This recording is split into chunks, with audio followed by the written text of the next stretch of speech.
JPC की मांग किस चीज की है? जेपीसी की मांग ये क्यों हो रही है? क्योंकि संसदीय समिति ही इसकी जांच कर सकती है, जिसके ऊपर सरकार का दबाव हो, उस एजेंसियां स्वतंत्र तौर पर काम नहीं कर सकती। स्वतंत्र और के सरकार काम कर सके, इसलिए आप पूरे समूचे विपक्ष की मांग है कि जेपीसी ये विपक्ष की मांग है। मैम ये बताएं, आज इस प्रदर्शन को आप ज्वाइन किए हैं, तो ये प्रदर्शन किस मुद्दे पे है? देखिए, मुद्दा एक साफ है। जिस बात को हम शुरू से कह रहे हैं कि अंबानी और अडानी मोदी के दोस्त हैं, उनको जनता से कोई लेना देना नहीं है, उनको जनता के मुद्दों से कोई लेना देना नहीं है, उनको मतलब है सिर्फ अपने दोस्तों की जेबें भरना, और इसका प्रत्यक्ष रूप आज हमारे सामने है। मैम अभी अडानी के शेयर्स पूरा डाउन हो गए थे, वो दूसरे नंबर से 22वें नंबर पे आ गए थे, लेकिन फिर आज रिपोर्ट आई है कि वो 22वें नंबर से 17वें नंबर पे आ गए। तो इतना जल्दी कमबैक करना, इस पे आप क्या कहेंगे? देखिए, इसमें आप समझ सकते हैं कि किस तरीके से गवर्नमेंट इक्विटी को किस तरीके से ये लोग मैनिपुलेट कर रहे हैं। आपको भी मालूम है कि इन्होंने आरबीआई की इस समय हेल्प ली, आपको भी ये पता ही होगा, ठीक है। और उसके बाद आरबीआई पे ये प्रेशर दे रहे हैं कि जो एलआईसी में है उसमें फंडिंग करे। सो आप सोच सकते हैं ये कितना बड़ा गेम प्लान है। तो क्या सरकार एकदम ही निर्लज हो चुकी है? इनकी आंखें एकदम खत्म हो चुकी हैं? मतलब इनको गरीब जनता की कोई आवाज नहीं दिखाई दे रही है। इनको बिल्कुल नहीं पता लग रहा है कि गरीब जनता, जब एक गरीब के घर में खाना नहीं मिलता है उसके बच्चे को, तो मोदी जी बोल रहे थे कि अच्छे दिन आएंगे। क्या आपके अच्छे दिन आए? क्या मेरे अच्छे दिन आए? हमारे अच्छे दिन नहीं आए। अच्छे दिन अगर किसी के आए हैं तो अंबानी और अडानी के आए हैं, और किसी के नहीं आए हैं। जी मैम, बिल्कुल आपने सही कहा। मैम ये बताएं, आप सरकार से क्या चाहती हैं? हम चाहते हैं कि वो अपने मित्रों का मदद करना छोड़ दें। हम लोग शुरू दिन से कह रहे हैं कि जिस प्रकार से वो मित्रों को लोन दे रहे हैं, जिस प्रकार से मित्रों की मदद कर रहे हैं, वो सबको दिखाई दे रहा है। आज साबित हो गया है कि किस प्रकार से अडानी ने 35 बाहर की कंपनियों के थ्रू लोन लेके आज इन शेयरों को अपनी मर्जी से ऊपर नीचे कर रहे हैं। तो इसका सीधा सीधा मतलब है कि वो भारत की जनता को बेवकूफ़ समझते हैं, परंतु अब जनता उतनी भोली भाली नहीं रहेगी जैसा वो सोच रहे थे। हम जनता चाहती है कि परिवर्तन हो, बदलाव आओ।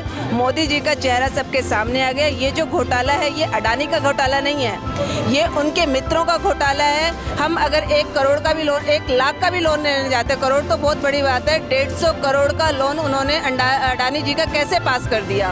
उन्होंने किस प्रकार से जनता को भ्रमित करके मतलब कि उनके कागजात क्यों नहीं चेक किए? उन्होंने एलआईसी बेच दिया, उन्होंने पोर्ट बेच दिया, उन्होंने एयरपोर्ट बेच दिया, उन्होंने बिजली बेच दी, उन्होंने पानी बेच दिया, और वो भी सिर्फ एक आदमी को। मैं जानना चाहती हूँ मोदी जी से कि उन्होंने सिर्फ 33% का जो भारत की जो मेन इनकम सोर्स है, वो एक बंदे के हाथ में कैसे दे दिया? तो यहाँ से पता चलता है कि अडानी जी का ये घोटाला नहीं है, नरेंद्र मोदी जी हमारे देश के जो प्रधानमंत्री हैं उनका घोटाला है। और आज हम उसी के विपक्ष में यहाँ पे ये आंदोलन करने आए हैं। और उसे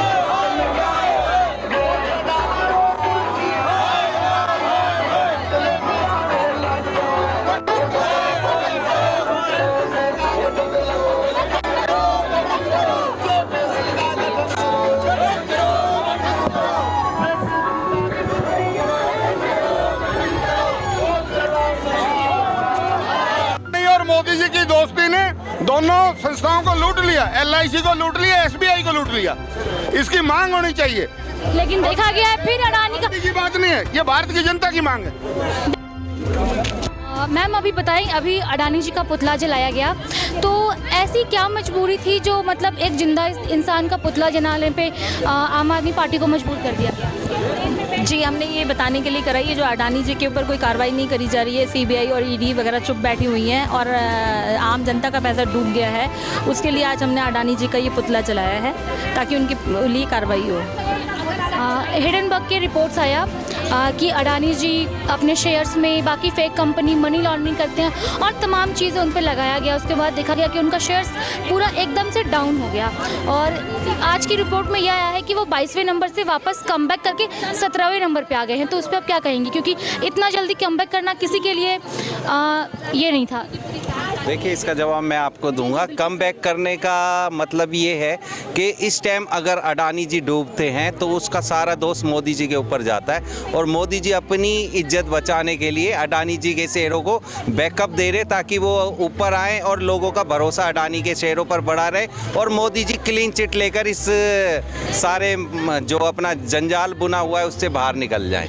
सर अभी बजट आया तो बजट पे आप क्या कहेंगे, कितने सहमत है आप उससे? हम बिल्कुल सहमत नहीं है बजट से। बजट में 7 लाख रुपए तक का दिए। 5 से हटा करके 7 कर दिया गया, तो ये तो अच्छी खबर होनी चाहिए ना। नहीं नहीं, आप इसके पीछे जाइए ना। ये पब्लिक को मूर्ख बनाने के लिए ये अपना जो दिया गया है 5 से 7 लाख की गई है, क्योंकि 5 लाख में हमें डिडक्शंस मिलती थी, ATC के तहत मिलती थी और भी बहुत सारी डिडक्शनें मिलती थी, जो 7 लाख में इन्होंने सारी डिडक्शनें ख़त्म कर दी गई हैं। तो इसलिए ये जो 5 से 7 किया गया, ये पब्लिक को मूर्ख बनाने के लिए किया गया है बजट में। लेकिन सर स्लैब में चेंजेस आए हैं, क्योंकि 9 से 12 के बीच में नहीं था, वो आए हैं।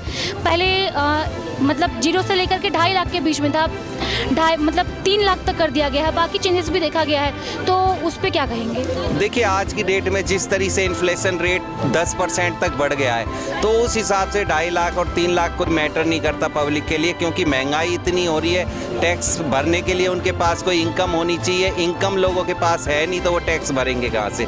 इसलिए 2.5 लाख। अल्टीमेटली इनडायरेक्टली लॉस मेरा ही है, जो आज से 2 साल पहले से ज़्यादा मैं टैक्स दे रहा हूँ, चाहे इनकम भी बढ़ी है या नहीं बढ़ी है। बट अल्टीमेटली मेरे को ही देना पड़ेगा ज़्यादा टैक्स, जो कि लोगों को आज शायद 2 साल पहले का याद ना हो, पिछले साल का याद हो, तो पिछले साल के मुकाबले शायद कम देना पड़े, पर 2 साल पहले से मुकाबले ज़्यादा देना पड़ रहा है। जी बहुत बहुत शुक्रिया। तो यहाँ सर टैक्स से नाखुश दिखाई दिए।